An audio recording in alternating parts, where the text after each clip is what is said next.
Oh, magandang hapon mga kainday. Nandito po tayo sa loob ng Ashley Shipyard sa Bahrain. Yung sinasabi nilang dry dock. Oh, yan oh. Yan po barko, tanker. Yan ang moving vessel. Ayan.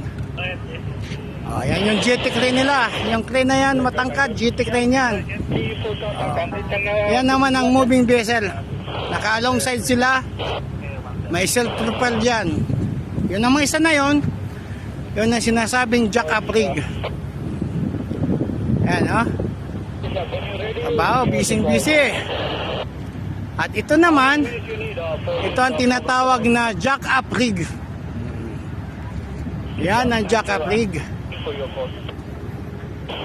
Kung titignan natin, lalapitan natin, kikita mo yan, walang mooring rope yan ha. Kano siya sa tubig. Pero hindi siya aalis dito sa gilid ng GT. Nakatabi lang siya. Pero yung paa niyan, kita mo yung mahabang legs na yan. Tatlo yan. Yung spading yan, nakatama na sa ground. Nakatouch na sa ground. Hindi siya lalayo. Kasi kumbaga permis na siya. Sa kaibaan lang nung moving vessel. Yung moving vessel na yan, naka mooring rope sila sa GT, nakatali. Kasi pag tinanggal mo tali niyan, kakawala sila dito sa GT. O kami, pag itong jack up, permis lang yan. Basta nakatouch yung paa niya sa ground. Yan ang jack up rig. Offshore. Diyan naman ako naninirahan. Ito, yan. Yan si Padam. Hello. Hi, darling. Busy oh. Yan. Ito mo yan.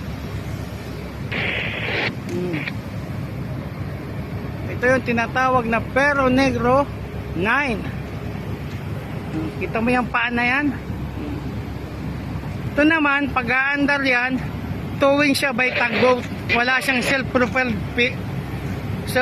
Wala siyang self-propelled. Hindi katulad nung moving vessel, self-propelled yan. Dito wala. Towing lang siya.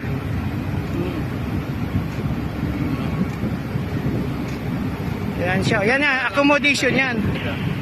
Accommodation namin yan. Yan naman, yung rig floor. Kita mo yung mas na yan, Misa FM. Yan ang rig floor.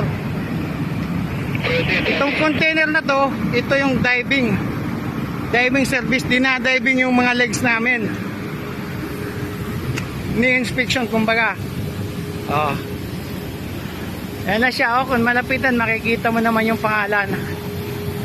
Perro Negro 9. Ayan.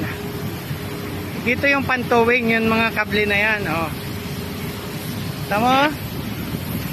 Ganyan ang style niyan pag nasa dagat, hindi tinataas yung rig. Pag tinaas mo yan, ganito na yan. Ganyan ang kalabasan yan. Ayan o. Kita mo yung paa niyan? Ganyan yan. Pag tinaas kami. Jack up rig din yan. Okay na, mga kainday.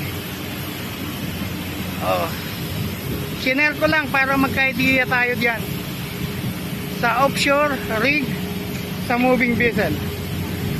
Okay, dyan muna sa ngayon.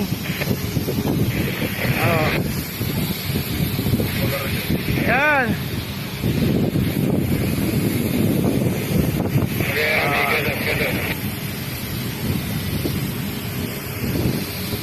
Okay, bye bye.